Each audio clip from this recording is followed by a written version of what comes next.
and then I'll upload it to YouTube later. But all right, so good evening, everyone. Thanks for joining. Folks that did join, I recognize the name, so thanks for thanks for joining. So Happy New Year, everyone. So I'm Shanika Ward. I'm the current Atlanta chapter president for BDPA Atlanta. And for those that are new to BDPA Atlanta, so we're a nonprofit membership organization. And one of our, I think, areas, our focus, our goals is how can we continue to raise exposure in our community. So exposure to like various tech topics, exposure to various opportunities, like personal branding, and things like that. I think another big piece of what we do with BDPA and also locally with the Atlanta chapter is the STEM program. So we're planning to kick that off hopefully by early February. So right now we'll be trying to get students registered, try to get volunteers registered for a STEM program. And then essentially in our STEM program, we're introducing students to various computer science topics. So there's the programming aspect of it. There's the research end of it. There's in the past has been the mobile app development, which is kind of developed more into kind of a entrepreneur kind of I guess competition. So how can you have an idea, kind of flesh out some user interactions and get people on board with that, and data science as well. So that's some of the support we get from nationals kind of have those offerings, and then some of the support is locally. Like locally is usually the kind of the web development and the IT research. So that's starting up soon, and we're always looking for volunteers for that. And I can always provide more details to that in another moment. I'm not on my personal computer, so some of my links and details I don't have right in front of me. So I'll just post them maybe later when I can use my personal computer.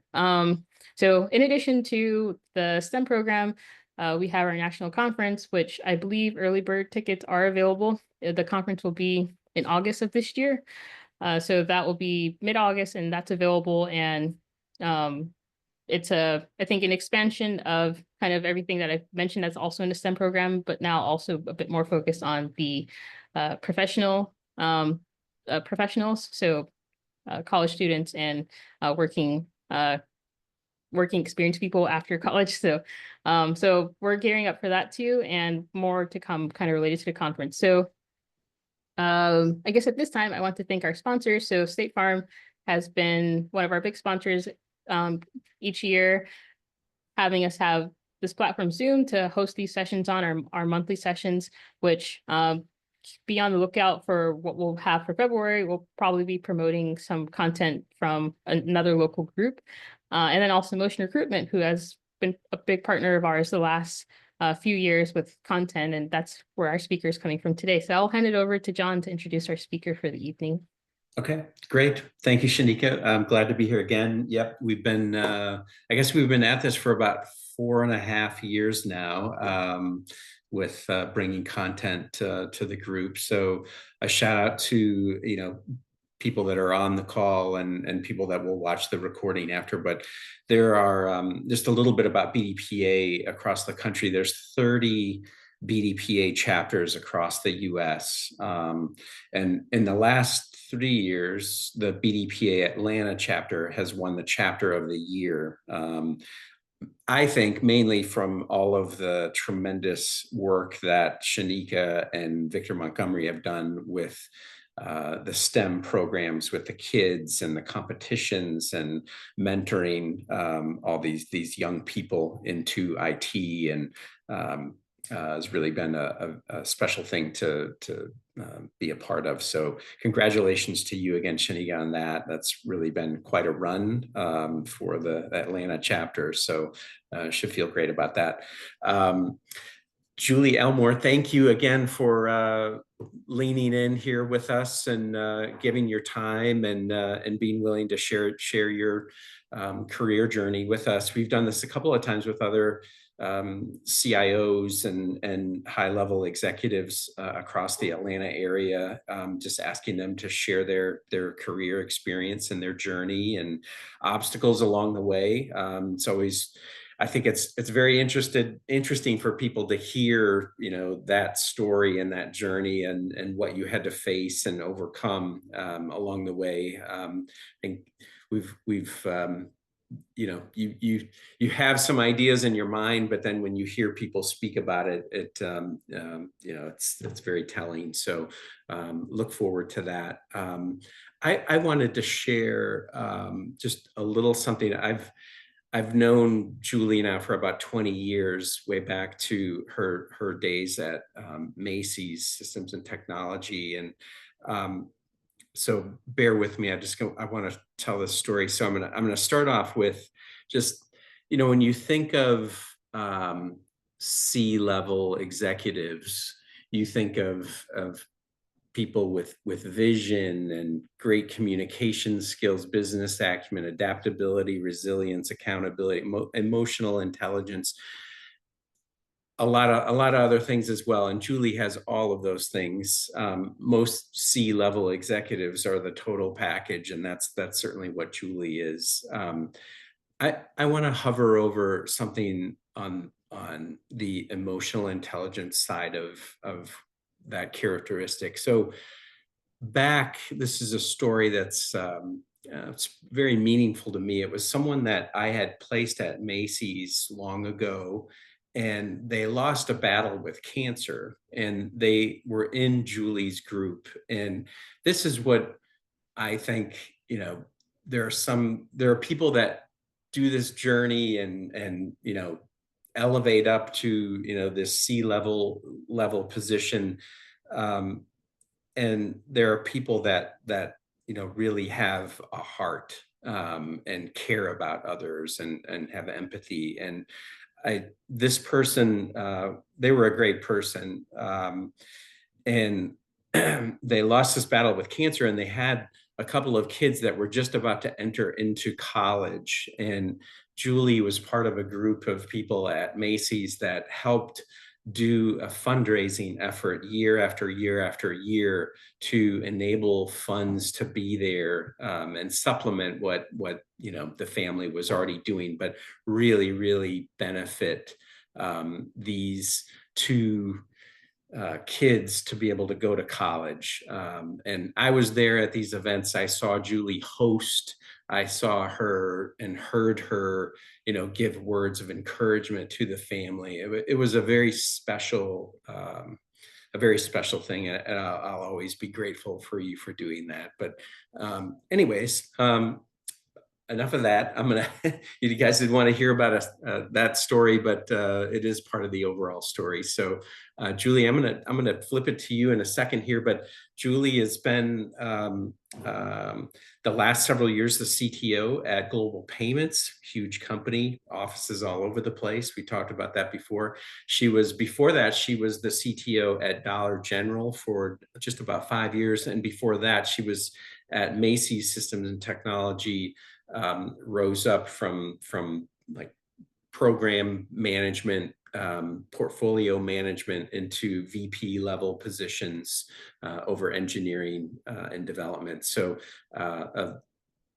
terrific career journey, and well-deserved every step of the way. So Julie, thank you again for being with us. And I'm going to turn it over to you. John, thanks for the intro, and I appreciate the opportunity to be here, Shanika, with you and the team as you bring the chapter together. Congratulations on your awards, 5 years running. That's a pretty big deal. Hopefully the people that make that happen get the right pats on the back and acknowledgement, because those things take work. I didn't really realize how much STEM program work you guys did as well, so that's excellent to hear. I'm excited to see that part of the chapter. I haven't been part of this chapter for a really long time, actually. There were some Macy's leaders actually of BDPA years and years ago, so I did some activity back then, but it's been a bit since, to be honest. So I'm honored to be here. We have a smaller group than I was thinking, so I am going to use some slides just so that we have something to stare at, because no one wants me to talk that long, and I don't know if we have the chatty people on the group that might ask and make it more lively, but some slides might make it not so dry or boring. So I'll bring in some slides just to give us something to look at. But thank you for the opportunity, and I'm excited to be here. And John, I appreciate you still realizing all we did for him and his family. I'm excited to tell you they're both happily married with children. They both finished college as planned. One of them started their own business, and she's flourishing in that. And he's actually at a consulting organization and doing great. So That is fantastic. those kids certainly went on to be successful, and we were happy to help them through that journey of where they've been. So Awesome. it's an unfortunate story, but it's got some great story wins along the line, which I think kind of goes along with your own personal journeys. There's some ups and downs. So, my journey to being a person is how I kind of looked at some of this conversation. So I'll show you a visual, assuming I can make this work, because we have a lot of lockdowns, and as you can tell, I'm actually still in the office. So I have to see if it's going to let me share. Depends on the day, on what rule and policy we're under.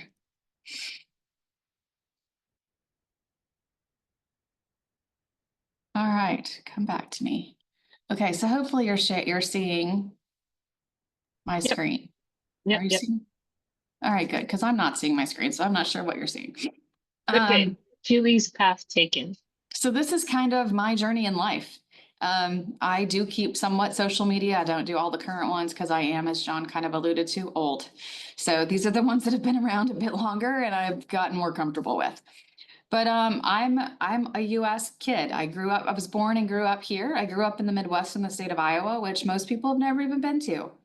Would I tell you to go? Maybe. There's some great things there. The Field of Dreams came out of there, so there's some great things if you're a Kevin Costner or a baseball fan, or if you're really into old things. John Wayne was one of the largest Western celebrities, and he was from there. So there's a lot of things around that as well. But otherwise, Iowa's not the most exciting place in our geography and opportunities. But I lived there my whole childhood with my parents, who still live in the same house that I lived in. My brother built a house next door to them, and my grandparents are on the other side. Oh, somebody's been to Iowa. That's awesome. So that's where I started out life. I enlisted in the Iowa National Guard a very long time ago. I was actually the second female to enlist in the state. So it was definitely as things were still coming to life. It didn't last long in my tenure. As John could tell you, I have some heart. I also have some stubborn skills. And I also have some very strong beliefs. So the military and I, we didn't last long. It was 3 short years, and then we parted ways. So I'm thankful for those that continue to stay and serve and do that for the country. So if any of you are service members or family, I certainly have a big space in my heart for them. But that took my next journey, which is when I said, okay, I have to join the adult world and get a real job. And I went to Motorola. That was my first career adventure. I went there as a uneducated young child and kind of just started my career in life. And it was a great company for me. I was young, and the things that were important to me were not career. It was how to game the system and the way to make it work. And it was like, okay, I could work all these different shifts to get the hours I needed when I needed money. They would help pay for me to get my tuition to go to college as I wanted, which meant I went through 6 of them before I finished, because it was just an interesting journey to me. And not necessarily the priority, but it was a great place to learn. I got to learn about so many different core pieces of business being in a company like that, from manufacturing and distribution and inventory control and audit points and different things to consider. So it was a great foundation. They moved me to Georgia. That's how I got here. And then I started building all my different loves for Georgia, because I actually started to be a real human and contribute to society. And then started realizing, wait, the world is bigger than Iowa and Georgia. And I actually took my first international trip anywhere, which was to the Grand Cayman. So now it's still one of my favorite places on earth, because that was my first. And I've been back several times just to remember how important it is to have something that was your first, something that really meant a lot to you. And then after that, Motorola said, we're leaving Georgia, and you're going to come back to Chicago with us. And I was like, oh, no, I'm not. I knew what my boundaries were. Not north of the Georgia line. So Motorola did a lot of great things for me, taught me how to game the HR system and how to get points and not get points, and how to get raises and how to get bonuses and how to think about 401k and profit shares and things I knew nothing about. But we moved on with a lot of lessons learned. And that's when I went to Macy's, which was a fantastic company for me. It was all the things I cared most about. It was fun. It was fashionable. It was friendly. And I got a discount to go shopping. So it was really in the heart of the things that mattered most to me. And then what I found in my time there was heart. We had a CIO that I can't tell you enough good things about. He supported my career. He challenged my lack of aspirations more than anything else to say, when do you want my job? The answer was never. I never wanted his job. It was hard. It was long. It was not what I wanted to do. It didn't sound fun at all. And it didn't matter. They challenged me throughout my career and said, hey, there's an opening over here. And it's about, we're going to go do this really hard project. And you have to go learn about large implementations and scale. And I was like, I don't even know how to do that. They're like, exactly, you need to learn. So I was given opportunities to say, you don't have this muscle, go build it. Those opportunities are the ones you have to take. If it's scary, if it's something that you don't know how to do, those are the ones you need to go do, because those are the ones you're going to learn the most from. And all of those opportunities they gave me, oh, I failed many times. But those are the things that now taught me the lessons to do them better, to learn and learn from muscles I didn't have, to build skills I didn't know existed, to know when to ask for help versus when to persevere. And sometimes that's not always clear. But those are the things I got to learn by being at Macy's for so long, the investment that they gave in me, the risk they took in me to do some of those things. So I encourage you to do the uncomfortable thing. Or if you're growing leaders, put them in the thing you're not sure they can do. Because the only way to find out is to invest in them, make them better leaders. And that perseverance in people are the things that are going to matter most. Like if you look at your career, everybody takes different things away, but some of the best advice I got was perseverance. I didn't have to have a goal, but I had to persevere with what was in front of me. And I reflect on the different things. It's building that grit that got me through so many of the things I was put in front of me to accomplish as a leader. I also was given the gift of feedback along the way. We had a particular leader there who loved to give me very direct feedback because I'm direct. So it was how she thought I would need to hear it, because it's how I thought and communicated. To the point of, she actually sat in one of my very first executive meetings. I was probably just a director at the time, but had the opportunity to be in our executive boardroom presenting to our executive leadership team. And she's going like this. And the only person that can see me doing that, see her doing that, is me. But I just looked at her. I didn't do anything with that. And later she gave me the feedback of, stop talking. When you have a boardroom audience of executive leaders and they're all nodding yes, you stop talking. And I went, okay. But I needed them to know, because at that point in my career, the most important message for me was not to get them to agree with me, but to realize my team was amazing. My team did that work, and I wanted them to know the work my team did, because they worked so hard. But the executive team actually didn't need to know. But for me, that's what I thought they should walk away with. So learning when to communicate what information was really a big moment for me, to realize how to think about that differently, and to realize that even though what I wanted most may not be what they need. And that's a hard thing to do when you really want people to walk away with something that's really important to you, but it's actually not necessary. I had another leader who came in, who's still a mentor of mine today, and he was probably there about 3 weeks. He comes into my office and puts a sign on my desk, WAIT, the letters. I was like, oh, okay, we're in a meeting. We're both in it, but we're both in our respective offices. And he just leaves it on my desk and walks away. And I was like, I have no idea what to do with this. I don't know what the word says, wait, but it's got periods in it. So I'm like, I think it's an acronym, but I don't know what this is. And I went to go find him after the meeting. I was like, what is this? And he's like, think about it and come back to me when you know. I had no idea. I went to Google. It wasn't super helpful.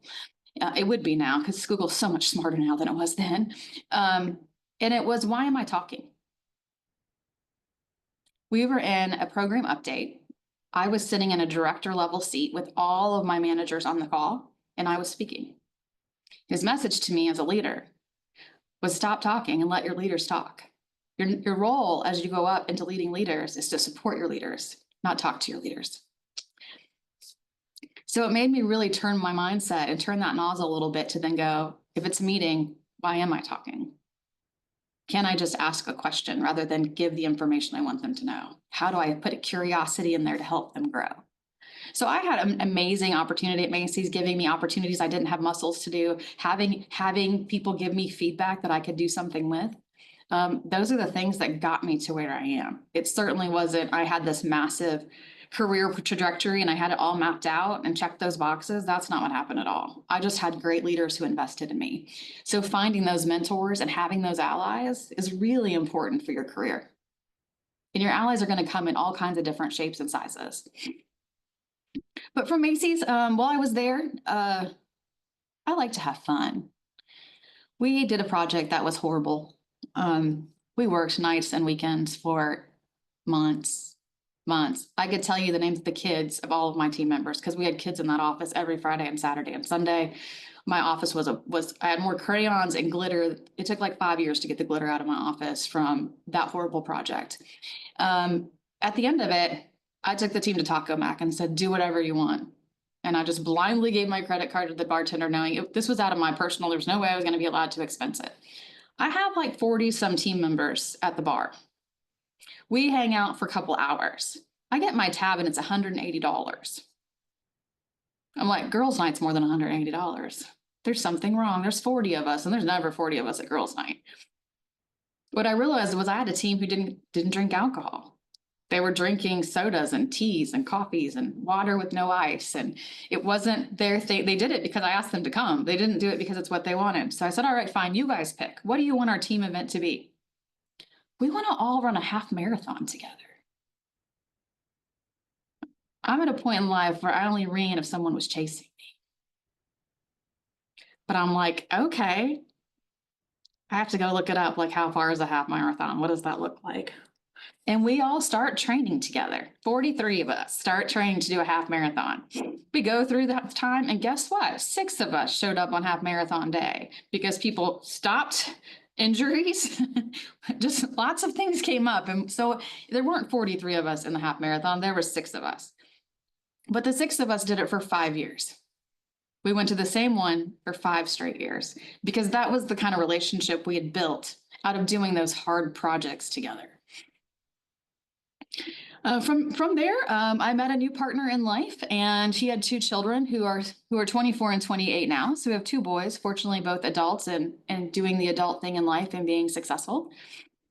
We then said, hey, it's time for something else to happen. Macy's and I can't buy any more shoes. I have 2 closets. I have 150 pairs of shoes, just to be transparent. I can't buy anymore. I have every sheet, every towel, every pillow, every couch, every chair known to Macy's. I can't fill my house with anything else. So I need to go do something different. And that's how I ended up at Dollar General. They came knocking on the door and said, hey, you want a different job? Similar, but different? And I went in and did the worst interview of my life, and they still gave me a job. The CEO says to me, our average customer has $12.36 in her wallet when she walks in our door. As CTO, what are you going to do for her? I don't know. I know how to upsell. I know how to I know how to give her an accessory to match whatever she's got in her bag. I know how to RFID tag her. I know how to help her with bops. That's probably she didn't want any of those things happening in Dollar General. I had no idea what he wanted me to say. Now I can tell you what she wants because now I've done the job and I've done the research. And he gave me the opportunity to prove that I could. And it was fantastic to stay at Dollar General. I went to a company that had a mission that I actually believed in. The Macy's mission, I never believed in it. I went there because it was fun and fashion and I enjoyed my job. But then all of a sudden, when I wasn't having as much fun anymore, I needed something different. And I went after a mission. Their mission was their corporate office is a store support center. It is not a corporate office, and it acts like a support center. You're there to make those team members' lives better, with a very strong belief that our associate experience can't exceed a customer experience. If you're not treating those associates well, they're not going to treat our customers well. So how do we create an environment, technology, and tools that think about that entire experience all the way around? It was a whole different lens for me. So I got to learn a lot of different great things going into Dollar General and learning about things from a different perspective, having a different customer, thinking about associates first. So I had an amazing opportunity to be there and was given lots of challenges I'd never done before and went, am I qualified? The great news is now I'm CTO. So now I can call some partners and be like, hey, McKinsey or Deloitte or PwC, somebody help me. This isn't something I have the muscle for. So help me get there because I want to give my leaders these opportunities. And I got to bring a new brand to market. We brought Pop Shelf to market. So there's actually some of those here in Atlanta. You might have seen a Pop Shelf. We created a new media network. We had to go create systems that did marketing and advertising. And like, you buy this stuff. We don't create this stuff. Dollar General now does. So we got to do a bunch of technology we had no idea about. But within 12 months of being live on the new technology, it was $100 million in revenue. So it was a very exciting opportunity, but very scary because I had no idea how we were going to do it. So just persevering through some of those things is really kind of important. But I think I would tell you most what I learned from Macy's that I was able to take to Dollar General was, as a leader, when my team was successful, it's because I had an amazing team. When my team failed, it's because I didn't do something for them as a leader that I should have. So I started with that mindset at Dollar General, knowing every failure was mine. And what was I going to do to help those team members? And I think it's important for all of us to have those when you go into a conversation. When something goes wrong, if you assume that's on you, rather than assuming there's blame somewhere else, you approach those conversations differently and you think differently from a mindset perspective. And I would encourage you to kind of have those kinds of conversations. Dollar General was great, but opening 3 stores a day and growing across the country like wild and crazy was still not enough for my day-to-day. So I needed Stella. So this is Stella. She came into our life a couple of years ago, and the 12-pounder, she runs our household now. So it's fantastic. And then last fall, my mini me got married. So that was a really big event for me and for us. Obviously I joined Global Payments. I missed that box. But that's kind of my life journey and the joins, or my path along the way of how I got here. And I use this today because I encourage you to think about the things you just learned about me, that if you met me on the street, you might be able to talk to me about. Because sometimes as individuals, leaders, and team members, it's hard to connect with people. So if you're leading a team and you take 5 or 10 minutes to walk them through your journey, you don't have to give the professional points, but just kind of your life journey. It gives people a way to connect with you as a leader. So when I came to Global Payments, I used this slide. I had different boxes because I wasn't on Global Payments yet, and I didn't have a married mini me. But generally speaking, it was the same slide. But the number of people that could now come talk to me because they had been to Iowa, because they liked shopping at Macy's, or because they were an athlete, was very different, that they would have never been able to make that connection to me or have a way to be comfortable in that conversation. So now when I get new teams, this is how I kick off our first meeting. Who am I? This is me. These are the things that matter. Family matters to me. Experiences matter to me. And let's see. This is kind of what's on my jukebox and how I think about it. I love sports. I am a sports kid at heart. When you're from Iowa, you have to be, because there's not a lot else to do there. So you're going to have to be into sports, and hanging out in the barn, fires in the field. Those are about the excitement that you get to have living in Iowa. So I love all the sports. I'm a Big Ten fan first, so I don't care about the SEC. I'll be really clear about those locals. I am a Raiders fan. I'm a Boston Red Sox fan. I'm a Nashville Predators hockey fan. I like to fly with Delta when I fly. Don't ask me why, because I can't even explain it to people. I pay $100 or more and the seat's smaller, but I still pick them anyway when I buy.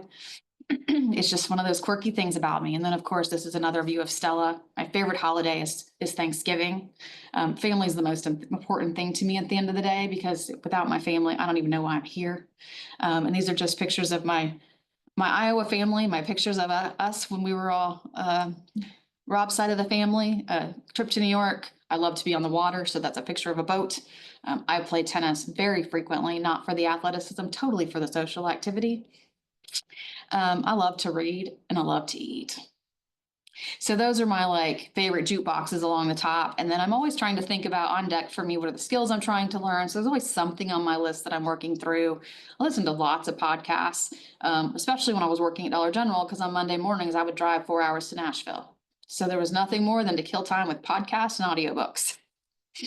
Coming back, I always seem to have lots of conference calls. So the coming home didn't always work out so well, but driving, I had a lot. So I have a pretty healthy podcast list that I'm always trying to keep aware of what's happening around me. I like to read. So there's always something on my Kindle or something in my audiobooks. With my travel, I'm always planning my next set of travel and what's next for me. That's where that keeps me motivated as to the next thing. Getting through the hard thing is okay because I have a travel experience on my playlist. And then I know what my bucket list is. Many people don't know what their bucket list is. I have a bucket list. It's got like 20 things on it. So that's how I motivate myself to get through the thing, is ticking off a bucket list, having an experience, learning a skill. Those are how I fill myself up. So when people say, what's your self-care? Those are the things I want to do. That's how I kind of look at it. So at a high level, that's how I got here, who I am, the things I love to do. And I'm happy to open up and just kind of have conversations because you're probably tired of hearing me just talk nonstop. That was so good. I Yeah, loved it. Hey, I was going to ask you. Now, John, you've known me 20 plus years. There's probably something you didn't know in that story. So Totally. Yeah. I didn't know you were a Boston Red Sox fan. I was going to ask you, because you had said how important it was to have someone help you along the way, especially early on, like some, Yep. some influential leader, like it was the CIO at Macy's that sounded like was a really, really critical person for you. What do you think? I'm like, why would he help you? I'm assuming it was things that you were doing, but I'll just stop with, I'll just ask why and let you. I think a couple of reasons. I came into the organization new and really rough around the edges. I was definitely better fit in military than I was in a Macy's department store. So when I came in, it was known that I was a little bit rough around the edges. So that was the first image he had of me. And I took on some really hard things and projects and got the opportunity to present that progress. And the way I showed up to present changed how he thought about me. I removed a bias he had by how I presented on a particular project, the way that I was clear and succinct about what it was, the acknowledgement to the right people to realize it wasn't all about me. It took many for us to get there, and why the company cared about what we did. We delivered a message that was really well done. So I got to present a small image to him in a conversation. A couple months later, we were in the middle of an overnight conversion for a weekend, one of our many acquisitions and things that we did. I was running a control room. It was 4:30 in the morning or something. And I was the only person in the control room. The others were in the building. They just had left the control room. A couple people had gone home because it was going well. It was a very quiet activity. And I always liked the overnight ones because I didn't want the executives. So your overnight shift usually meant you didn't have to get into that executive pressure in the middle of a conversion. And he came in at 4:30 in the morning and sat in the control room with me for an hour. And I had an opportunity to show up how I wanted to show up. And it was a little bit exhausting. I probably showed up tired, but the questions he asked me were things I was motivated by. So it was easy to stay positive and take to him the things that we could do better as an organization that were already top of mind for him as well. And for me to be able to articulate it as I think it was just a manager the first time. But it was making every opportunity with him that I got count. Being prepared, showing up for what was there, knowing what's going on around it, having the relationships to make sure that it was there was no individual. It was all about a big team and about the effort, and knowing the win. I think it's because I showed up prepared and helped course correct the image he had of me from the very beginning, that he saw the more he invested in me, the more he got. Awesome. Thanks for sharing that. Do you have, I guess, like and I'll ask one more question and I'll let others hop in. Do you have like special things from past leaders that you've adopted into, your playbook, if you will, or how you lead teams, or, things that really impacted you and then you've carried them forward? I would guess everything in my playbook is somebody else's. Yeah. I don't know that I've created a single thing that I do on my own.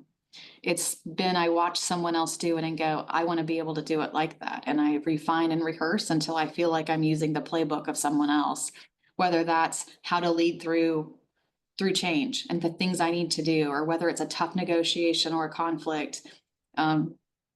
Even to this day, when I get really angry, my reaction is to cry. I express anger through tears. And it took me a while to figure out how to handle that differently.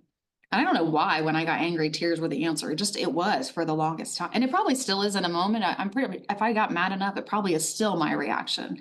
I just now don't get as excitable over things. The older I get, the less mad I just get about things in general. Yeah. Because I realize how much I can't control. Yeah. So I would tell you though, everything in my playbook is because I saw someone else handle it in a way that I was like, oh, that's how I want to be seen when I'm doing that kind of thing, whether it's just speaking on stage or whether it's dealing with feedback, whether it's helping someone through a hard time, whether it's all of those are things that somebody else did that I got to see. And I'm like, that's my person. I want to do that. And comically, my person's probably 50 people. It's not like I picked one person and took all their traits. It's like different things from different people that I then put in my playbook. Makes sense.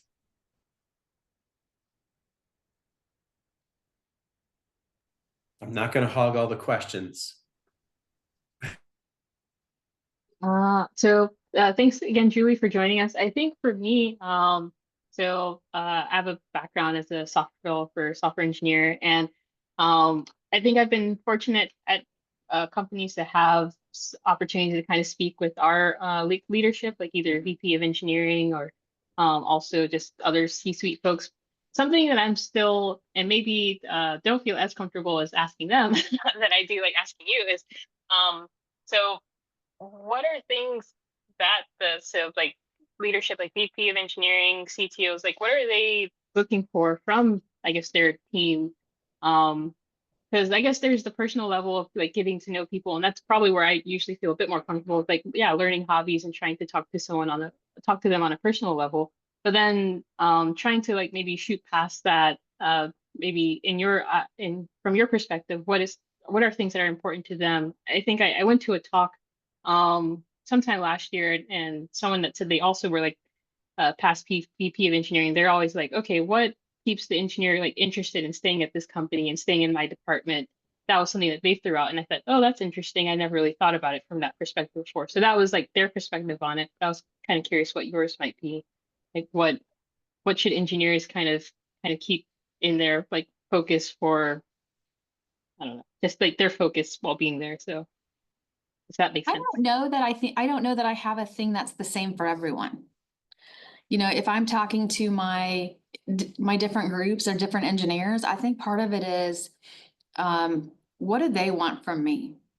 When you come have a conversation from me, what are you wanting to get from me? If you're asking for support, then I want to know what you're trying to do. What does support look like? So it's just having that, did you prep for the conversation so that we can have a productive conversation to make progress? You know, or are you coming in to have a conversation just to share and brag about something you guys did, and all you want me to do is know we did something awesome? Then all of those things for me are great. I want all of my team members to have integrity, and I want them to be accountable. After that, the conversation is different based on what people want to get, what they want from me, and it's different for all of them. Some of them just want to know I care. Some of them want to know how to get promoted, and that's all, the only focus they have is they want that next level conversation. So I don't know that I have this mold that I want everyone to come into a conversation with me, other than being accountable and having integrity in the conversation. Don't come talk to me about a promotion and we talk about the 4 things you need to do, but then you never do the 4 things. And that's the accountable side that I want from someone. Or if you want to come in and brag about something, that's fine. But when you come in to brag, I want to know that you actually should have been part of the thing you're bragging about. If you want the highlight and the recognition, I want to know that you were really part of it. And you'd be surprised how many people will brag about someone else's accomplishments. So to me, integrity and accountability are the things that matter. After that, just be prepared for the conversation.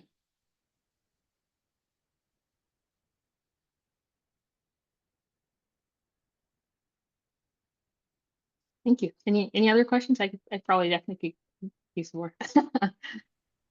Well, hi, Julie. Hello. Wow, hi. My name is Odellis. Listening to your story, I mean, your path, it was just awesome just hearing that. Just the many roles that you had, you honestly seem like a really great leader to, to work with, or just a team member. You want to see everyone around you do well. So that is honestly just refreshing to hear and a great trait to have as a leader. Thank you. So definitely commendable. Um, I didn't hear, or maybe I missed it. Throughout your professional career, did you have any mentors, guiding you? If so, what role did that play? I think I heard you say you do have mentors, but I'm not sure if you were mentored throughout your professional career and what role that, played, throughout your career. And one phrase that you said that really stood out to me, you said, you don't have this muscle, go learn. I mean, it seemed like people created opportunities for you. I don't know whether it was the way you showed up, they saw something in you, but just to create opportunities for you to learn and thrive, that's not something you see every day. So that is just also amazing. So just back to my question about the mentors, if you Yeah, had so it any. also, I think I would tell you a couple of things. Mhm. I had formal mentors because we would have programs where you could go sign up and pick a mentor. People would create profiles, or we had them that part of this cohort would get mentors, and I would be in a cohort and get a mentor because of that, or whatever the programs were. I don't know that those formal programs had the same impact as my informal mentors. And I picked my mentors. When I was at Motorola and leaving, I can't remember the name. It's like What Color is My Parachute or something is the book somebody gave me as I was leaving. And it made me, I don't even know if the book still exists, so long ago. It made me realize I needed to find people that I wanted to be like. Not that I needed to like me, but what behavior, who did I want to be known for? Did I want to be liked? Did I want to be smart? Did I want to be a leader? How did I want to be seen? I couldn't answer those questions. And even today, when we have those conversations about what's your personal brand? Oh, it depends on the day. Someday my personal brand is a woman with a mission. Someday my brand is I'm here to support.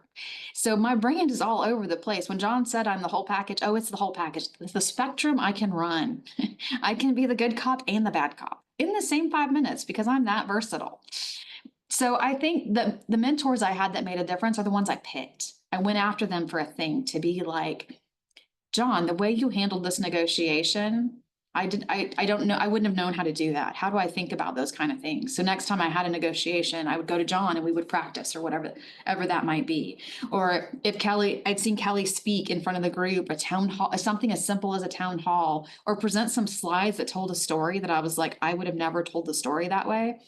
I would go ask Kelly if she has time to support me in those things that I was trying to learn. So some of the muscles, it's like if we all said tomorrow you have to do a push-up, somebody on this call, I'm sure will be like, okay, no big deal. Some of us on this call are going to go, that ain't happening. I'm going to have to be on my knees and we may have to use an elbow. Like it's just not real. But if we all knew we had to do a push-up 30 days from now, we could build the muscle. If that was really important, we would build the muscle to do the push-up. So for me, it was picking out the muscles that I either wanted to have because it was where I wanted to get to, or a leader wanted to help me. So some of the muscles were ones I wanted to build. Some of the muscles were ones they're like, you can't get to the next level until you get this. You have to be able to deal with confrontation differently, or you have to be able to handle negotiations. And it was putting myself more in those positions to do it. Because honestly, when you don't have the muscle, most likely you're avoiding the thing as well. If you don't feel good negotiating, then you're avoiding negotiations most likely. You're probably not leaning in and being uncomfortable. You're going, I'm just going to avoid it and work around it. So the mentors are the ones I picked, and they're the ones that I still use today, are the people I went after to be like, yeah, you're going to have to help me through life. But no, oh my gosh, the number of mentors I've had my whole life. I had great family mentors. My grandfather was my mentor for for years because he helped me personally, professionally. And there's just so many different people that I could tell you were mentors to me in different ways, but I picked them.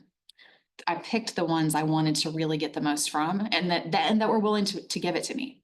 There were a couple I went and said, hey, here's what I'd like to do. And they were like, I don't have time. I don't have the capacity to help you. Or they would say they would do it, but they wouldn't really. So it was really just finding mentors that had the time and desire to actually help.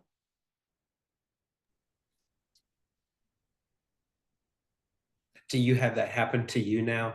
I'm sure you do. What do people ask you to be their mentor, like specifically for?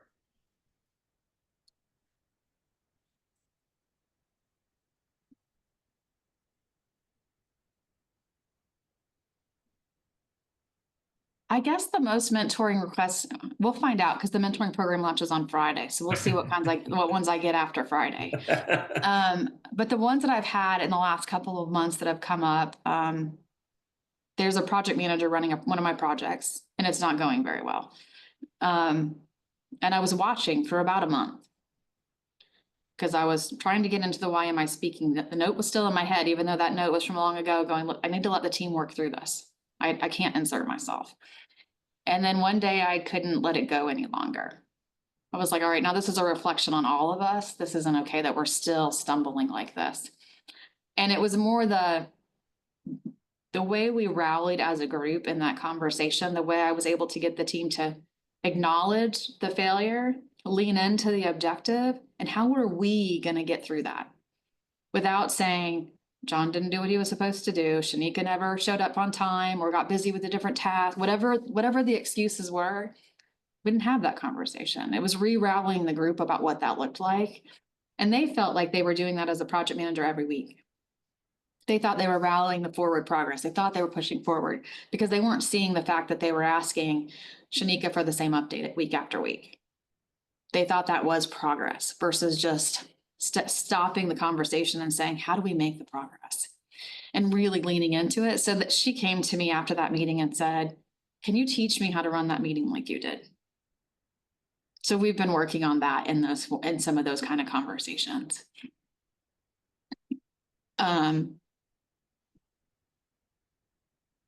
Part of it was when I told the story of the slides I just showed this group. I had several leaders come up to me later and go, how did you get comfortable telling people your journey?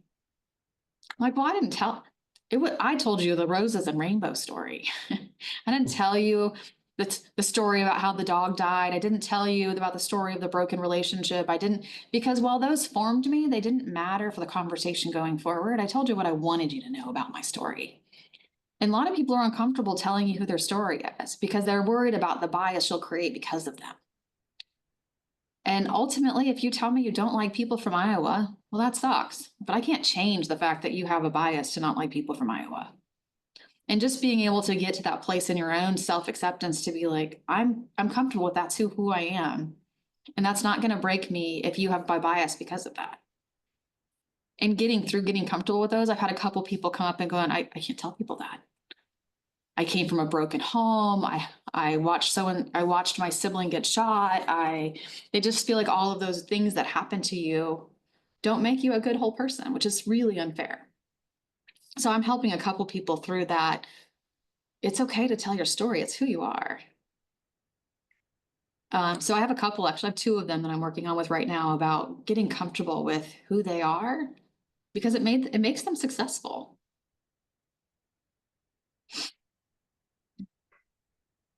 Could we hover over bias Yes. for a little bit? And like, how many do I have? I guess lot. maybe sharing what you want to share that you think would help others, like how to when someone's got a biased I guess I don't know against you or how do you go about that then? Like, how do you deal with that? I don't know that I can tell you I don't know that I have that wide of a perception to say, I know people have a bias against me. I focus more on the biases I have. Okay.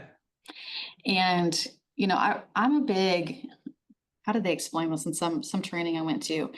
Embrace your personal agency. That might be some terms you haven't heard so much on the front line as normal. And the way that we went through some training on embracing your personal agency was the whole, you have to own your decisions. You have to cultivate self-awareness. So it's possible that you're struggling with me because I never let you finish talking before I start answering. Because I'm really bad at that. So you might create a bias because of it. And if I don't fix that with you, that's there, it's permanent. And if I can catch those, sometimes I'll follow up to be like, hey, John, let's talk about why I think you seem to be shutting down sometimes. Is there something I'm doing? Or how do you feel about our relationship or whatever that might look like, to try to pull it out if I see something. But more often than not, I'm much more focused on my own biases.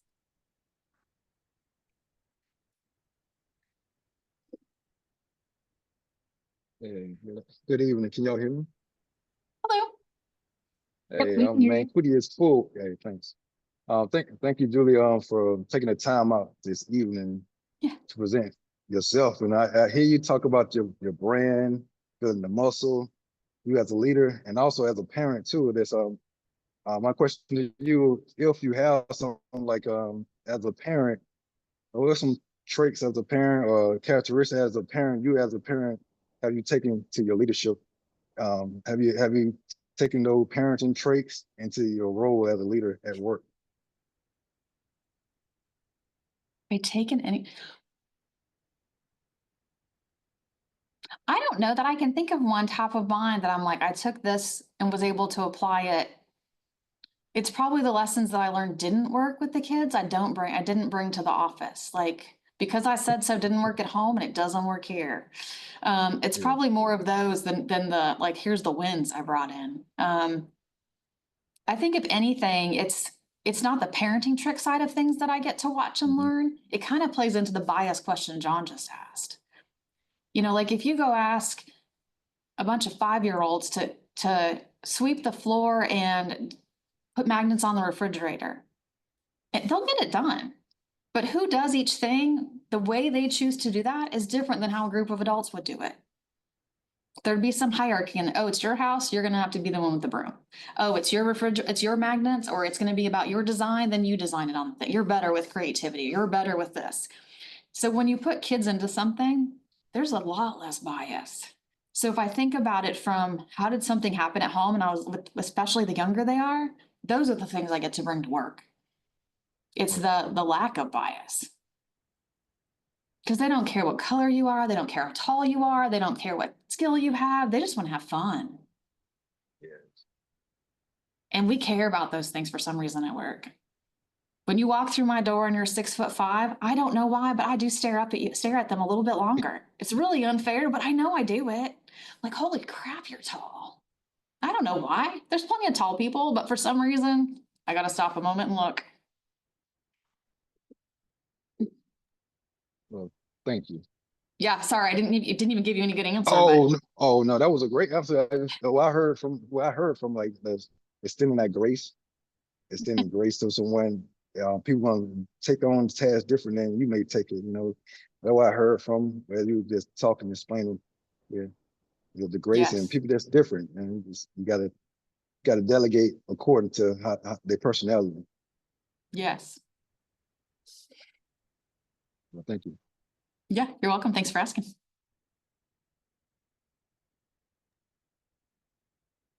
Hey, good evening, Julie. This was fantastic. I've been on the other side of this Zoom call, and just can say you're doing a great job. This is many nuggets I've taken from this, but just wanted to get you to talk to us a bit about some of the foundational things, foundational pieces of what we consider formula for success, right? So there's the mentorship, there's the making good choices, following the playbook, but there's also that foundational piece of maybe there's the grit, the confidence, some of the natural things. Like, what would you say maybe your ratio, or what's a good ratio of that? Because I would say just right off the bat, right, your grit, there's some intensity, right? You're a quick thinker, and you're confident, and those things don't necessarily get developed later. You kind of came in the door with some of those. So I kind of, to talk to us just a bit about, what the ratio looks like for you, and or some things, or some people who you think were successful, what their ratios are. Yeah, it's a good question, Edwin. And I don't know if I can tell you the ratios, so to speak, but I feel like I have my own playbook that I kind of talk to people about whether I'm developing a leader or talking to about how do they become the head of whatever it is or the chief of whatever that is, even if it's an individual contributor role. I think I probably give the same advice. It's a little bit about grit, but it's a lot about the personal agency side of things. It's own your own decisions. Be accountable to those decisions. You're going to make bad ones. Own it. Fix it. Cultivating your own self-awareness to realize that you're answering John before he quits talking each time. Be aware of the things, the behaviors that you have. Watch the room and know your audience. I think are feedback that I give people a lot, because that's in your control. It's not like you need someone else's permission or support. So I think that is something everyone should take on as their own. I think everybody needs an action plan for their career. People should, if your goal is to just get paid and sit here, that's not very rewarding. I want people to have goals, to learn a new skill, whether that's a new technology, if it's Shanika, learn a new language, or if ask it how to automate something that was something you're doing repetitively, or it's that develop your action plan though, to figure out what that looks like for your goal, to your vision of what you want your life to look like. And then you ask your leaders of how to support that. Relationships. You can't do anything without relationships. There isn't an I company, right? There's an X, but there's no I. So you have to really build those relationships, whether that's, networking internally, networking externally. And when you network to create a relationship, you have to foster and keep it. It takes maintenance and management. So getting people to realize what it takes to really have a relationship and what counts. So things like when John calls me 5 years later, when we really haven't spoke, he's like, hey, want to come do this with me? When you talk to a group of people, I didn't really have to give it any thought. I'm like, I'll make it work, because John and I have had a relationship that I can trust and rely on because we fostered it for so long. We could take a break and it was okay. But there's probably other people from that same period, the same day John talked to me, I wouldn't do the same thing for, because we never fostered the relationship the same way. So relationships are so important within your teams, within your organization, within your network, so that things go wrong in your company that you have nothing to do with. We chose to divest something. We chose to lay off. You could be an excellent person and you just got caught up in it. You need your network to help you in those things that go wrong. So spending time on that network is really something I express to a lot of people to make sure they're thinking that through, which means you're also looking at your opportunities. When I was at Macy's, I did an interview. I was like, why would I go anywhere? Like, this is the best place to work. It's close to home. I get discounts. People are great. Like, I'm not interviewing. But when suddenly I realized I wasn't sure I should be there anymore, I had zero interviewing skills. I hadn't interviewed in 15 years. Internally at Macy's, sure, I had a couple interviews, but they weren't real. That was already half decided. It was between me and another internal candidate. They weren't real thorough interviews. So when it came time to interview, oh my God, I was terrible. I'm still pretty terrible at it. But practicing and having those relationships are incredibly important for as you build out who you are. And then the whole curiosity. People have to come in with curiosity and that growth mindset, or that how do you bring value, I think is really important. And people need to know what is their role and how are they going to think about things. Whether it's being curious, learning skills, how they engage has to be from that continuous learning mindset. Those are probably like the themes, if you will, that I probably use in my playbook with people over and over again. And it's probably varies by person on which one of the themes I kind of lean into more. If I feel like they're great networked because they're leading chapters of different things, or because they're highly engaged in conferences, or because then I don't lean as much on that one. I talk more about some of the others, because you'll find people don't focus on them all. They pick the ones they're comfortable with or they like, and then the other ones don't get any attention at all. So I really just try to help people think of that well-rounded, because I feel like if you do kind of all of those different things, it makes you a much better, well-rounded person. I don't think I answered your exact question, Edwin. Oh, no, you sort of did. I think Even with you explaining, what traits, seem to be more important, or at least, what stands out for you. That sort of does speak to, I think, your foundation, like your ratio of nature versus nurture. Maybe that's the way to say it. But I think everything you're calling out is pretty much, it starts with you, your level of effort, your level of commitment.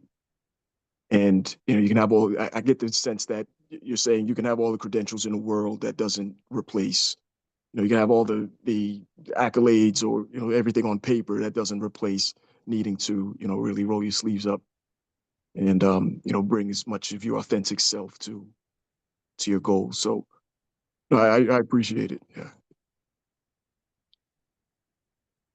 I have a follow-up question if anyone else. Go for it. You're on the stage. All right. So this is BDPA, and there's a lot happening, right? The media, at least, convinces us there's a lot happening, but in workplaces, things have rapidly evolved over recent years. Two things that pop out is DE&I and return to office. Just interested in getting your thoughts on both of those. My thoughts on return to office, I'll start there, are super mixed. I believe the relationships that I just mentioned that I think are critically important, the ones that I have that are the strongest are because we were in person. If John and my interactions had always been over remoteness in our time, I don't know that we would have created the same relationship we have because they were in person. Because you just get to see somebody's full all in or all out when you're there that you can't see on a video. But at the same time, I believe you can be wildly successful fully remote. So I am bipolar on this topic and can argue both sides of the fence. We're actually having the conversation as a leadership team right now that says, do we bring people back to the office? And we don't want to, really, because we don't want people to feel like it's a negative. Especially in Atlanta, traffic sucks. I came in this morning, I went 12 miles in like 40 minutes. Like, I could have been doing something for that 40 minutes, probably talking to the dog, but I could have been something. So I'm the most bipolar leader you could probably find on the return to work topic. When it comes to DE&I, it's probably another bipolar topic, to be fully honest. See, I am the whole 360 package because I have all the opinions and they don't even align with each other. I'm the same way with this topic myself. At the end of the day, I am so disappointed that we have to have DE&I. If we were set up as a country to help people so that the playing fields were more fair, we wouldn't have to focus so much on the fact that we didn't give everybody the same chances. And that's why it's so hard in so many different areas. But at the same time, the fact that I have a number to hit, so I'm going to go hire somebody just to make a number versus hire the most qualified person, is also extremely disappointing. So I just am so disappointed that we even have to have the programs, and we're doing nothing to fix it at the core. We're doing the programs to fix it with internally to organizations where they can and where they choose, but we're not fixing the core. The number of programs that BDPA supports STEM. I participate in WIT, Women in Tech. We also support STEM. There's so many things trying to help with STEM to protect the tech field. But there's not as many programs, at least publicly available, to help the DE&I field, to say, what are we doing to make these things easier so that whatever profession you pick, there's been as much support across them for people. The barriers of entry are more fair. There's not as many things happening. I apologize that I'm shaking, but the heat was turned off at 5, so it's freezing in here. And I see myself shaking in the video. So for DE&I, I support it. I've been fully engaged for a long time, partly for the wrong reasons. The number of times at Motorola, at Macy's, that I was the only female in the room was a lot. Even now, I'll still be the only female in the room. I was on a call at noon today with a group and said, I'm going to go last because I'm going to go ladies last. There's 21 of us and I'll be last. Just to sometimes make a point that we shouldn't still be in this position. So I am a firm believer in it, which is which is why I try to participate in as many of the diversity activities that I can, because we have to help. We're not ever going to change the reality of where we are. But I struggle with it because I don't think you should ever have to hire the lower qualified person because of a diversity number. Yeah, makes sense. Appreciate that. I can tell you at Dollar General, we brought in a leader to run the diversity program his name's John A. Battle. He's actually from Atlanta. So if you ever get a chance to hear him speak, he's fabulous, like amazingly fabulous. The way he opened up the minds of us as leaders and my teammates, I couldn't even explain. So when Dollar General chose to get rid of the D&I program last year, I wasn't even there anymore. I was still so sad. I'm pretty sure I drank 2 glasses of wine that night because I was so sad that they took John A out of that organization because of how well he opened up our organization to realize our opportunities and how we weren't creating the right things for the right people. And I actually score really high typically in our D&I tests because of the things I tried to be really intentional about.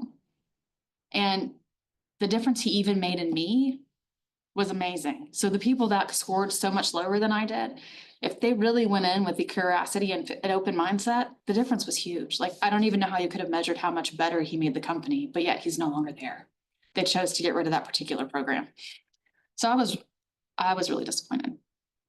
Yeah, and I think that that's part of the challenge, and wanted to get your opinion on that. And I tend to talk to leaders or anyone who's willing to share, but I think that was the challenge, that DE&I, for whatever reasons, the narrative became more, all right, social justice and identifying groups, and versus here's the proof that it benefits a company's bottom line in this way, because organisms that have better diversity tend to weather challenges and thrive better in ecosystems.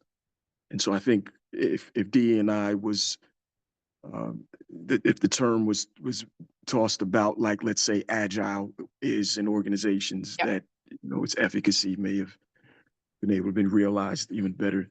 We wouldn't bow to opponents of it who want to kill it because there's there are other political agendas and things. But yeah, that's interesting perspective. I appreciate your inputs on that. And that's probably my personal, I would tell you, like, if I look at Global Payments as a company, the things that we do, it's still important. Like, we're putting together the technology town hall next week, which is 10,000 people.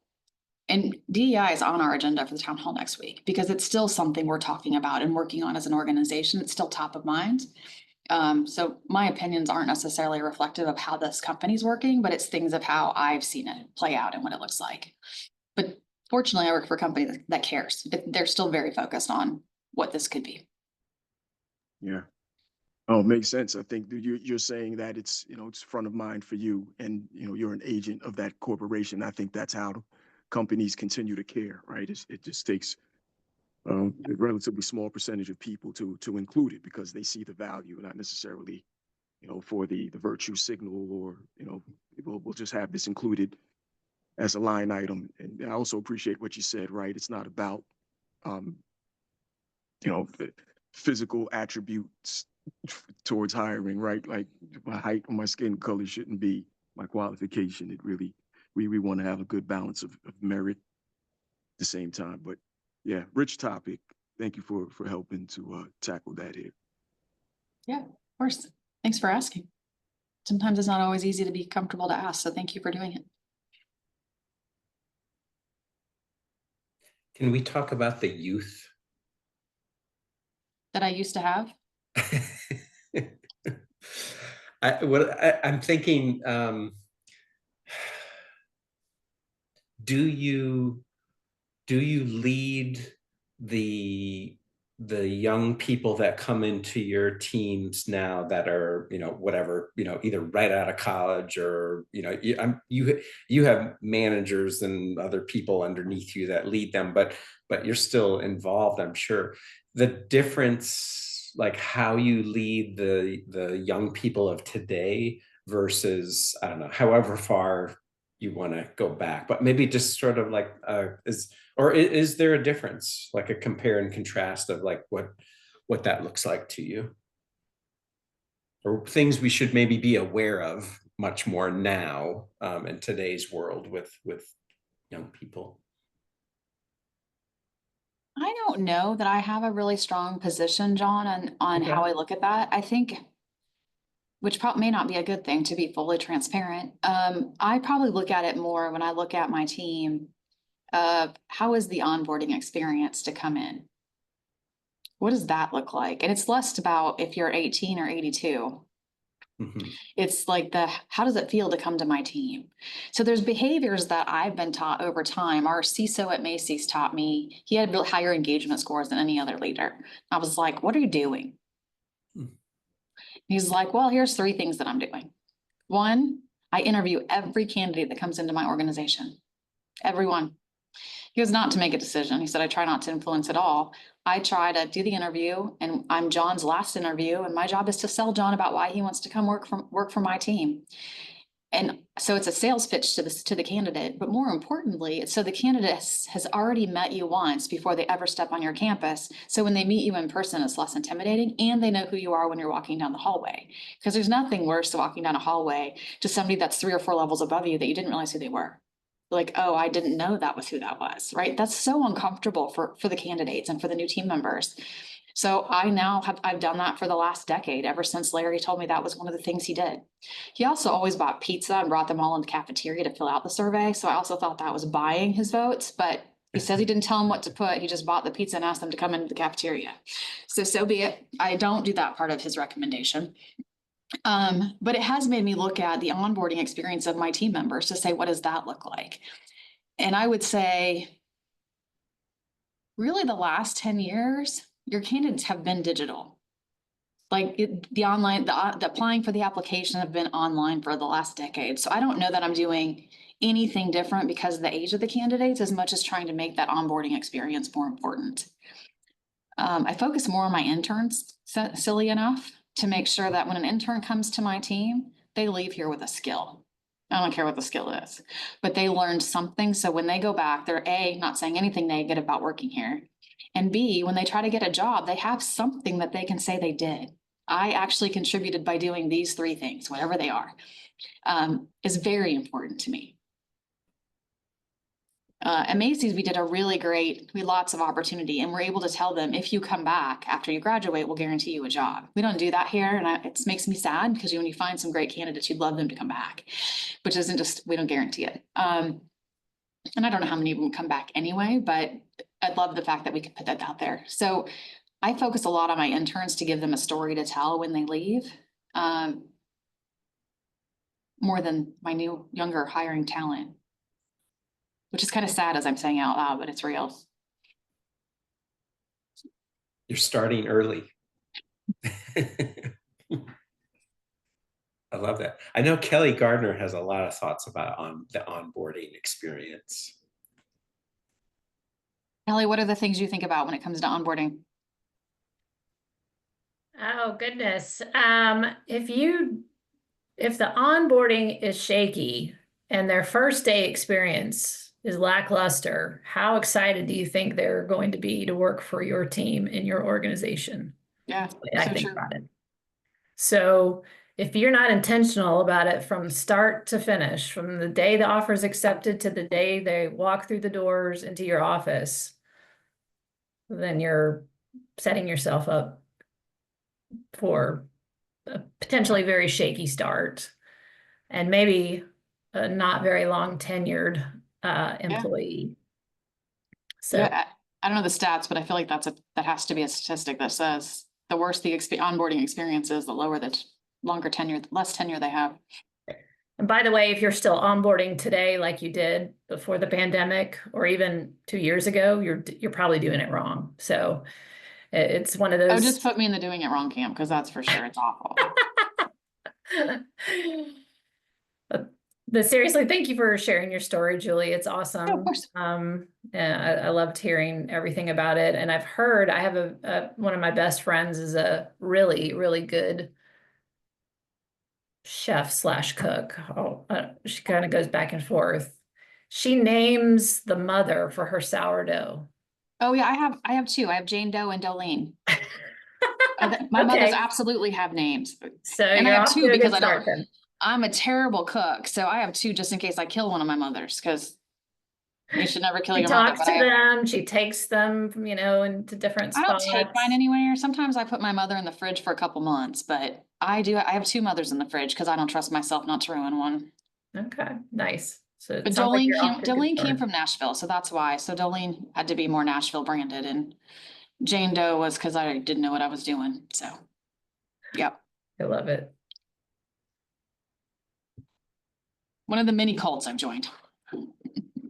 Well, I have one maybe potential last question Okay. if as we're winding down, but what's next for you? I mean, you're at a pretty high point there at Global, which is Global is one of my clients, so I'm very Okay. familiar with the good, the bad, and the ugly over there.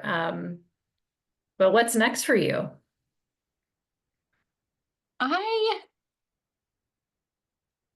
I am just now figuring out, at my new part of the new stage I am in my career, what I actually want to do. I came to Global because I said, I want to do something different. I want to be at the SaaS provider. I want to, these people I've been yelling at for years to give me stuff that I want. Now I want to go on the other side and learn what that looks like. And everything I wanted to learn has become real here at Global. And the things I have learned here is the same amount of things I got to learn at Dollar General. Like, even though it's a different kind of company, my ability to get new skills has just been unlimited. But there are things I miss about retail. While we move at Global Payments to make a difference as fast as we can based on all the things and constraints we have, it's incredibly different than retail. Retail moves at such a faster pace, and I do miss the pace of that. So I challenge myself in my current role to say, how do I bring that here? How do I make that happen? Because it's motivating to be in that kind of environment. So my next chapter is more about just creating the environment around me that I want to be part of. And it's less about, I want this title or this job. I'm hopeful that I can get to a point that says, financially, I'm okay. I'm never going to be the millionaire. That's not the career and life I've led. But I want to get to the point that says I'm comfortable with what I have so that I can go spend time to say my next CIO role would be in a nonprofit where it's a lot less money, but I can actually spend time bringing all the things that I've learned in the big companies into something like that. I'm not quite there yet, but I'm working on my financial goals to give me that opportunity. And to me, that's what my perfect career goal, that's my trajectory. That's where I want to go next. But we'll see if it happens. It'll happen. I feel it. Yes. I probably had I'm kind of still forming the question, but so I know earlier, Julie, you were mentioning that you want people to have goals and kind of aspirations, but I can also see kind of on the other end of it where sometimes people maybe don't aspire to, I guess, anything because maybe their views are a bit more shallow. So what are some ways that you try to kind of widen your lens, or that you would recommend for folks to kind of widen their lens to maybe have, grow their aspirations, have more goals? I'm pretty brutal, actually, Shanika, to be honest. I'm very much a step up or step out.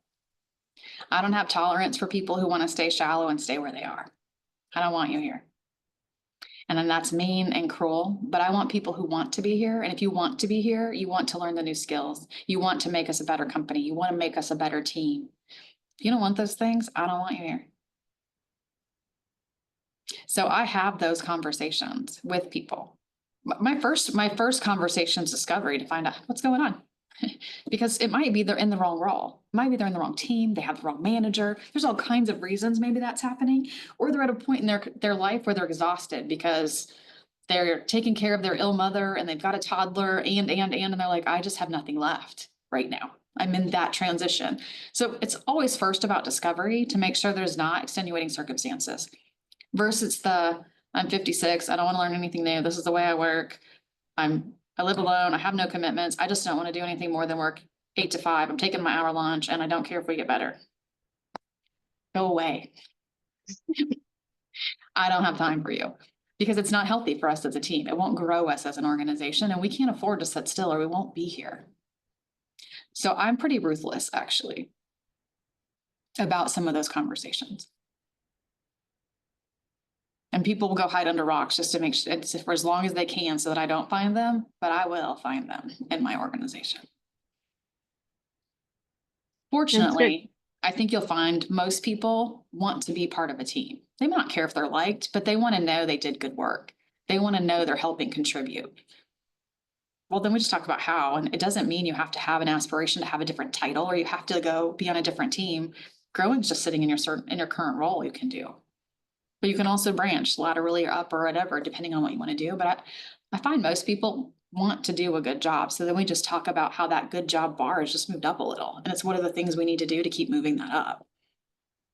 Most people in my time have really come around. It's either because they didn't want to admit something they were going through, and that took time, or we just had to talk about better goals for them because they thought it meant I had to have an aspiration to become a manager, or I had to have an aspiration to become an expert, which isn't what they wanted to do.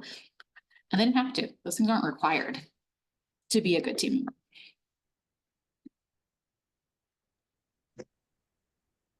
Thank you. Terry? I see that Terry unmuted. Did you have a question, Terry? Yes. Hi, Julie. go ahead. This Hello. has been great. A couple things you mentioned was like the advocacy, like having someone as your support system, not support system, but advocating for you in rooms where you're not at. And I was just recently laid off from Warner Brothers Discovery, and it was really blindsiding because I led one of the largest business resource groups. I was the team player when they're saying, hey, we need help with this project. So for me, I see it wasn't personal, that it was a business, financial cut because they moved our roles to Mexico. So how do I navigate, or how do you suggest navigating when you are one of thousands of applicants and just trying to outshine everyone else, but also knowing that me personally, I have a very passionate part of me for a community. So I brought a lot of initiatives with that business resource group to that Warner Brothers campus that hadn't been done before. So Terry, you asked me several different questions in there, and I'll try to give you some different perspectives on it. I don't know that allies matter when it comes to how reduction in forces take place. It matters to a degree, but sometimes you're just caught up in whatever business target we have to meet as an organization, and it just is. And you can't take it personal because there's nothing that's going to come out of making it personal. You can reflect on what could you have done better. That's a good thing to do. Reflection and learning is a great thing to go through and figuring out what that is, because we all make mistakes. So there's certainly room for opportunity, but now it's your go forward stage, and it's where do you want to go next? How you stand out probably isn't related to your allies as much. At this point, it's your network. It's leveraging the network and the relationships you've built. So as you brought the communities in, you built a network. You built a network of people who appreciated what you brought to that, or you built a network of people going, I'm glad someone's doing it because I wanted us to have it, but I didn't have the time. Or you built a network with bringing in those partners or vendors or whatever it was to support that. So it's leveraging those relationships and that community that you've been building to help you get the foot in the door. Because you're right. I mean, every position you get so many applicants, and you don't even know if they're real people anymore because you get so much junk coming through. There's so much insanity going on. So standing out means finding that network to help you get the door open. So it's leveraging that relationship to say, hey, will you open the door for me? You have to walk through as the candidate. You have to show up and you have to sell why you, but your relationships can help get the door open. If you have none of those things, it's a lot harder to get into the actual review process now. I actually applied for several positions that I could have done in my sleep, but you get this automated email back and it's like, we've gone to a different candidate, and I'm like, you have no idea what I could have done. I have done that for 25 years. Like, I don't believe there's a better candidate than me, and you won't even talk to me. So it's hard. Like, I apologize that you're going through this because it's just not any fun. And it's it's going to be hard to stand out. But I think your network that you've spent a lot of time creating will help that, figuring out what you want. And then I think it's standing out. You know, it's targeting the company that you want to go after to say, okay, I know this company's actually hiring talent. They're not in a bunch of reduction in force activity. It's creating relationships within that organization to say, hey, can somebody help you get through that? Whether it's through these kinds of communities or others, to say, I'm very interested in your company. Even if they don't want to put your name out there, get their advice that says, hey, how would I get in the door? What would this look like? How do I show up to be considered? And most people, even if they don't know you, will give you information about the company. They may not refer you because they don't know you well enough to feel comfortable doing that, or they don't want their name tied to you specifically because they don't know you. But it would then help you get in the door, because now you know the way of working to get there. And that's really important. So leveraging your community, your network is super important. I think LinkedIn's getting harder to leverage than it used to be. And I just speak for personally, like the number of LinkedIn things I get every day it's overwhelming. The number of messages I get, because now people can buy so many different levels and so many different things. So you get messages from people you don't know for products you don't have. The number of people who want me to be a franchisee is unbelievable. At least every other day, I'm getting a thing that says, let us help you with your franchise. I'm never going to own a franchise. Let's be really clear. But for some reason, I show up in whatever profile thing they have that gets me in there. So it's hard to even get to the good stuff in there. I try to go in and scroll every so often to make sure that anyone working at Global Payments, I go through and at least accept those in, so people don't feel like, oh my gosh, there's something going on. Julie didn't accept my LinkedIn request, versus I don't know how the sort works, but it's certainly not last person who linked you in. It'll be like, hey, here's a list of 40 and they linked you in yesterday, but these other ones were from 3 months ago because I've seen them sitting there because I don't know who they are. And I'm like, is this even a real person? So LinkedIn is hard when you're trying to connect with leaders, because there's just so many ways to overwhelm people on LinkedIn now that you have to work harder. And that's unfortunate because there's not a lot of other professional platforms out there to help. So I think it's the network and the communities and showing up where those companies care is really where your options will be.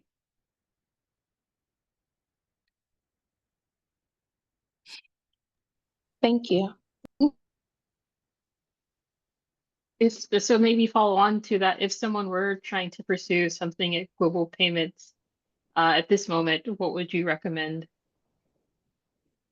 Like how to kind of find the way to get connected to, to even try to build a relationship or something. Yeah, I think it's the same as with any company. It's looking at where do they show up? What do they get involved in? What do they care about? And you'll see that Global Payments is a sponsor of several different forums to say, okay, they care about those forums because they're paying the fees or paying the support. And it's going in through those networks and connections to figure that out. We are a huge sponsor of PayTech Women. So a lot of conversation with PayTech if there's candidates that we want to take or relationships that they'll pass through our relationship managers and leaders. One of my directs sits on the board of PayTech. So if you look at where we put team members to help with boards and to help with a lot of the nonprofits, that's a good way to get into companies, I think, that will help you. For Global Payments, I think you have to look at the company itself to say, what are you looking for? And is that somewhere that is really what you want to do?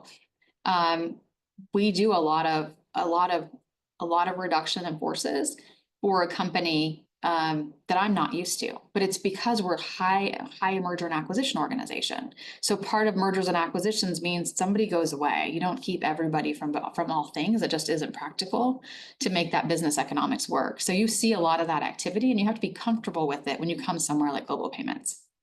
I'm still uncomfortable as a leader because I'm just not from those. That's not how it worked when I worked in retail. It was very different.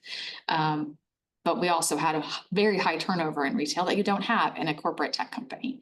So for me, it's still just getting comfortable with the things I haven't been with as long. And so people coming in, they need to do that research to see what's out there in the company to say, am I comfortable with that? Knowing that those kind of things are very frequent and happen, not just at Global Payments, but anywhere that you have high mergers and acquisitions. So when you're trying to apply at Global, we do post most things on LinkedIn. So LinkedIn is a good place to apply. Ultimately, it feeds through to our Workday career site, and we take everything through that process.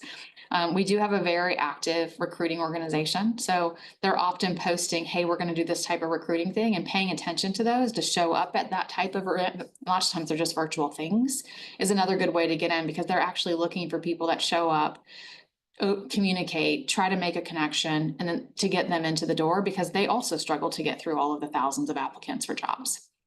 So it's leveraging all those things that are put in front of you to kind of then apply for a position. Cool. Yeah, thank you. So we are at 8. So I'll again ask if anyone has any other questions they would like to throw in. Feel free. I'll also plug that. So I saw like Manquidius dropped his LinkedIn earlier.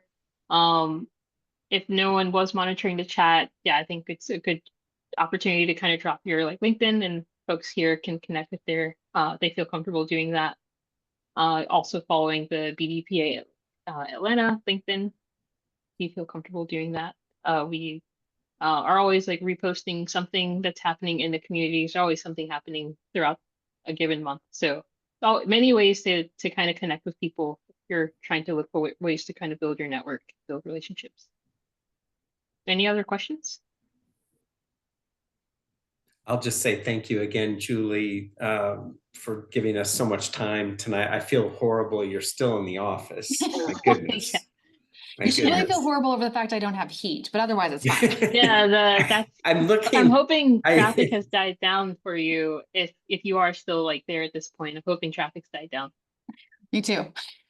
I'm looking at that puffer jacket in the background there. I was waiting for you to put that on. But anyways, thank you so much again for sharing. Of course. Love your story. Love you. You've always been like such a treat to partner with, and Thank you. You know, to work with you and place people within your organization with you and hear them, you know, speak about you. You're a very special leader. So thank you for sharing time with us. I guess we've been all over the map, which is awesome. I don't know if there's any, like, as you kind of like think through, you know, the last 90 minutes, you know, is there anything, I guess I'll give you the last word. Is there anything you'd like to say as we close, or, you know, any, you know, top couple of things that you'd like people to take away? I don't know that I can tell you, John, that I have a specific takeaway, but I think the fact that you came, the fact that you're here in the conversation, or that you're watching a replay, means you're at least starting to get all in, and coming all in to be part of that, to learn, to network, to be able to grow and be curious about other ways of thinking, other ways of doing, or learning the new skills are really what will help you advance in careers. And I think this is one of the many ways to get there, and will help you build the perseverance that you may or may not have yet, or will help you think about what is a success or a failure, and what role do you want to play, and reflect on those things. But at the end of the day, nobody does it alone. So building those relationships, people matter, your teams matter, the people you interact with matter. And I encourage you to continue to think about everybody's going through something, and maybe it was an off day. Maybe it wasn't personal. Maybe it was a mistake, and let's help them through whatever that is. And it makes you both better together. So I just encourage everybody to keep leaning in, keep willing to learn new things in your relationships. But thank you for having me. It was exciting to have a conversation, and the more intimate group was nice. I was a little bit worried that it might be a little overwhelming, and I was like, I don't want to talk for 2 hours, but it went by really fast. And I appreciate all the thoughtfulness. So thank you. Yeah, thank you, Likewise. Julie. Thank you. Thank you, Thank you Julie. for your time. It's been great. Yeah, thanks everyone. Yeah, continue to follow us on LinkedIn for updates. I know we also post in Meetup, but LinkedIn is probably at least the most current, I would say. So thanks everyone for joining. Have a good evening, and hope to see you all again really soon. So thank you. Thanks, Julie. Thanks, Thanks, John. everyone. Thank Take you. care. Bye-bye. Everyone.